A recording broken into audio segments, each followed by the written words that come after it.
Hello, and welcome back to another resin art video. I painted with my brother, and here he is. Okay, about to make your first resin painting. How you feel? You worried? Pretty good. Yeah. You ready to get this on?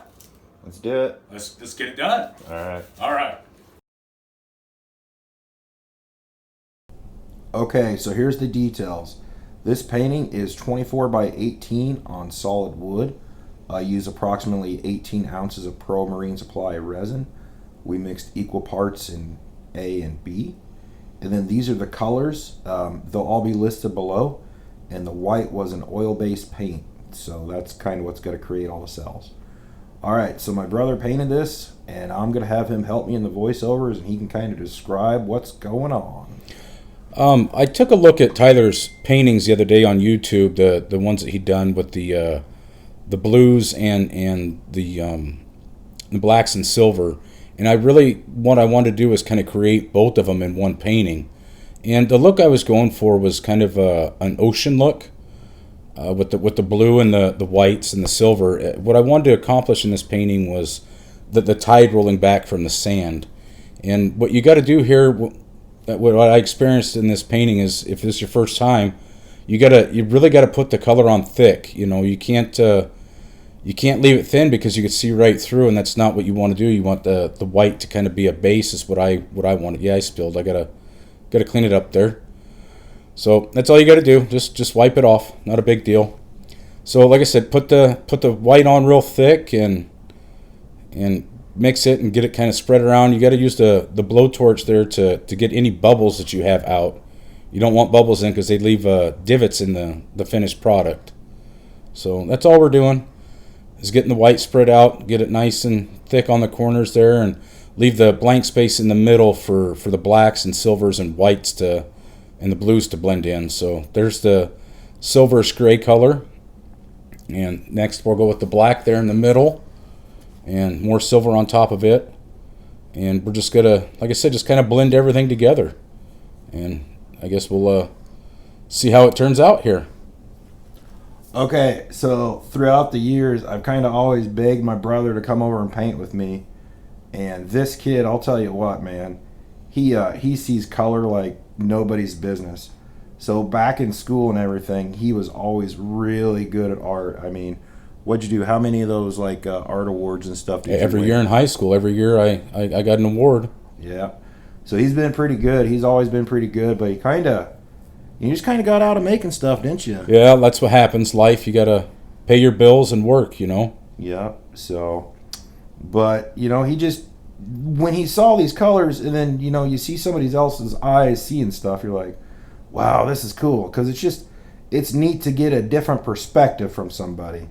So, now in this painting, what was your preferred method? How did you like to blend with it? I like using the hairdryer to be able to push the paint where I wanted to. The hairdryer also, it has a little bit of heat to it, so you kind of get the cell effect of the heat, because the heat transfers the paint a lot differently than the hairdryer there.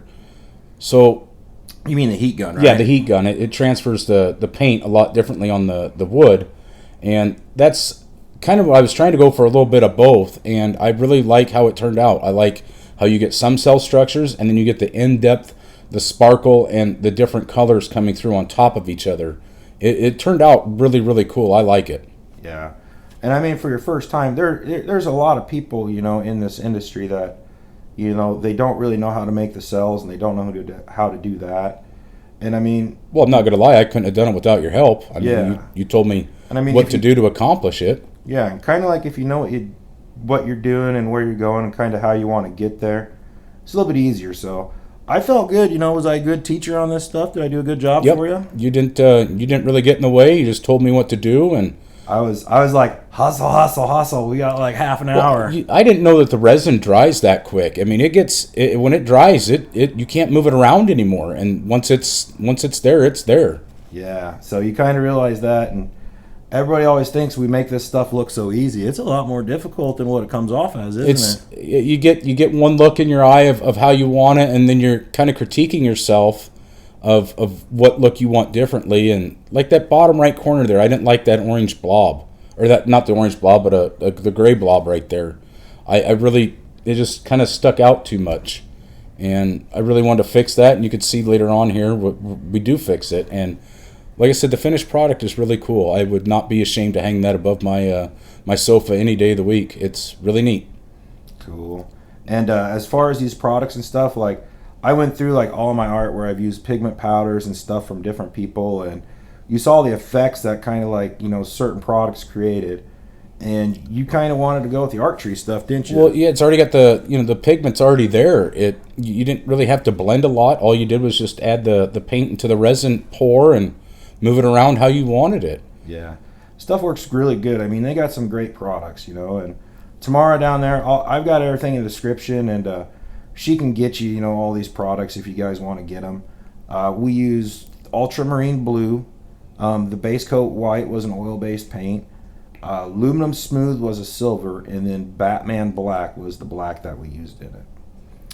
And what else? You know, anything else you kind of want to tell people if they're a first time, you know, resin artist? Just have something made up in your mind of what you want it to look like, and just go from there. See, there we're using the heat gun there, and it, like I said, it doesn't move it around. You can see it creates the cell effect, but it doesn't move it around near as good as it does with the hairdryer. And you know, sometimes you just gotta, it's all trial and error. You know, that's what this art is about, is trial and error, and not be ashamed of what you produce, because it's what you do. You know, it came from you, and it's beautiful. Came from the heart, and that's what matters. That's all that matters. And you love it. I love it. I think I did a good job teaching you on this. I don't know. Everybody tell us what you think. Do you guys like the painting too? Leave comments below and tell us what other kind of color schemes you would like us to do. And, you know, maybe we can make another co-ed or another co-painting together. Not co-ed. Okay, so like on this one is his first one. And I told him we can flood coat it, you know, because over there on that left-hand side, there was a couple spots, you know, like right there. You can kind of see them right there on the right-hand side. Just made your first resin painting. How do you feel about it? This is badass. I like it. You like it? Yeah. You did pretty Especially right here where the kind of looks like water. I love it a lot. Cool. Yep. All right, Baywatch. Giggity, giggity. You can see here the final product. It has a little couple pits over there in the right-hand corner. We can give it a flood coat if we choose, but I really like how the product turned out. I'm really happy with the results.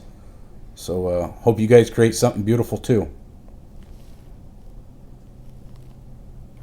Okay, cool. And here comes a part of the video, and I just like taking them into outside light and kind of showing you guys everything. So, Paulie, you know, I think you did a hell of a job for your very first painting. Yeah, I really like how the colors blend there with the grays and the blues, and even kind of looks light blue, even though we didn't use any light blue at all.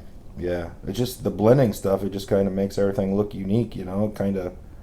It's fun, you know. And did you have fun doing this? I did. I enjoyed it. I enjoy the finished product, and you're a good teacher. I mean, you knew what you were doing and told me what to do. You didn't get in my way and just let me do it myself, and really turned out really well. Cool. Well, I'm glad you're happy with it. All right, let's show them some stills. Bam. Okay, what video should we put up in the cards for him, you think? I think we should put up the silver and white and black, the Batman black, and then also we should do the your blues painting that you did the other day. Yeah. Yep, I really like those two. Okay, cool. That's what we'll put in the cards. All right, well, thanks everybody for watching, and here's a picture of him holding it up. He's real proud of it. He did a hell of a good job. All right, everybody, go out there and create something beautiful. All right, here's the links to the next videos, and if you like this one, please like, subscribe. All right, see everybody next week. Have a great week. Bye-bye.